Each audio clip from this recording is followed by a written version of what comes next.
know, the other thing that I have a big issue with is these cups.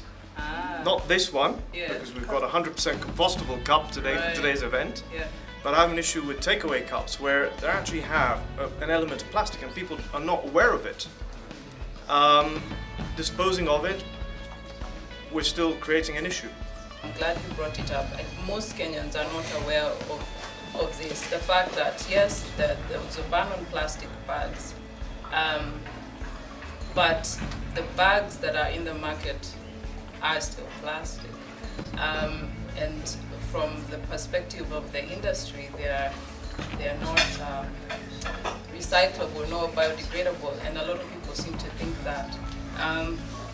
As KM, we've raised this with the government, and particularly through our channels with the Ministry of Trade and Environment, and I think they're looking into it. And that's what I can say for now.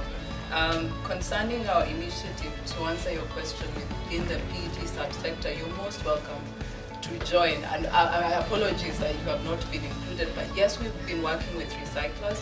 We have been working with the Kenya Association of Waste Recyclers. There's also WEMAG, who we've been in touch with, but you're also welcome to join. I think Daniel is also well aware of the PET subsector and some of the things that we have been doing. We are not shutting the doors out to recyclers, indeed, because you have the solution to the problem. There's two elements here. So yes, it is completely plastic, it's polypropylene, but there's two elements here. One, obviously, it's a bit ironic that you're banning one and introducing another just because it doesn't feel like plastic.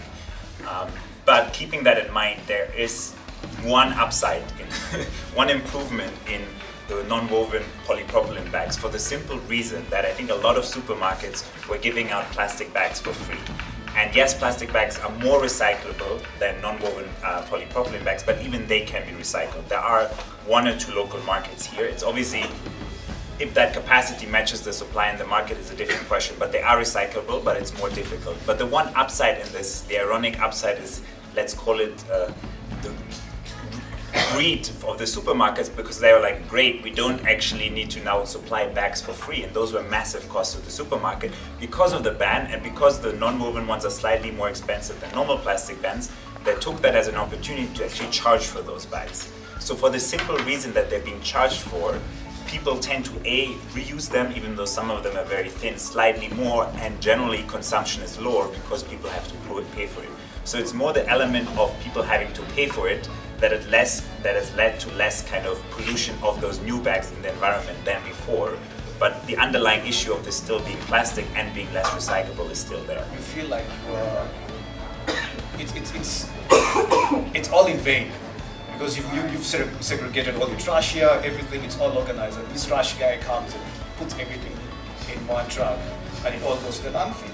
So, and that calls us to actually look for partners like Takataka, who we say, no, we don't want this to happen, but we want X, Y, Z, and we want to measure our waste, we want to know where it's going, we actually want to be involved in recycling, using and all that. So there's that demand from our side, and I think that calls for more partnerships, and I think for more responsibility for manufacturers, and that's where I like what you're saying in terms of you doing an anti-littering campaign on 19th. But I think as the manufacturers, especially the guys who do aquawaste, the guys who do carrying the Coca-Colas, I don't think that's what is needed from your side. And I think such people need to come with solutions, and then you follow up with anti-littering. So we need that holistic solution from everyone, people to come and sit down and say, let's look at the whole chain and see where the solutions are coming in. I think I'm saying that in essence in terms of whereas hospitality is a surrender, yes, we're doing our part.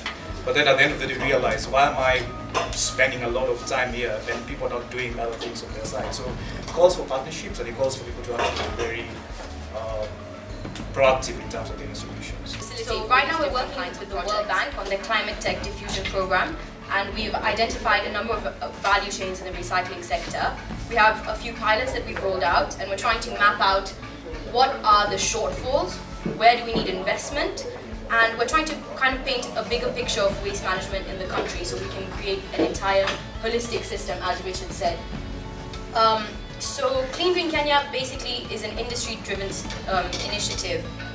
We have Ramco Group, King Plastics, and Alternative Energy Solutions, which is a recycler who came up with this idea to create an independent body who will deal with waste management as act as a hub of information, facilitate relationships between industry and recyclers, come up with case-to-case solutions, deal with recyclers, manufacturers, etc. on a case-to-case basis, see what their needs are individually, and then we will have industry members from industry who pay a levy or pay us a membership fee per year, and then it'll be up to our discretion to use these funds to facilitate all these different kinds of projects.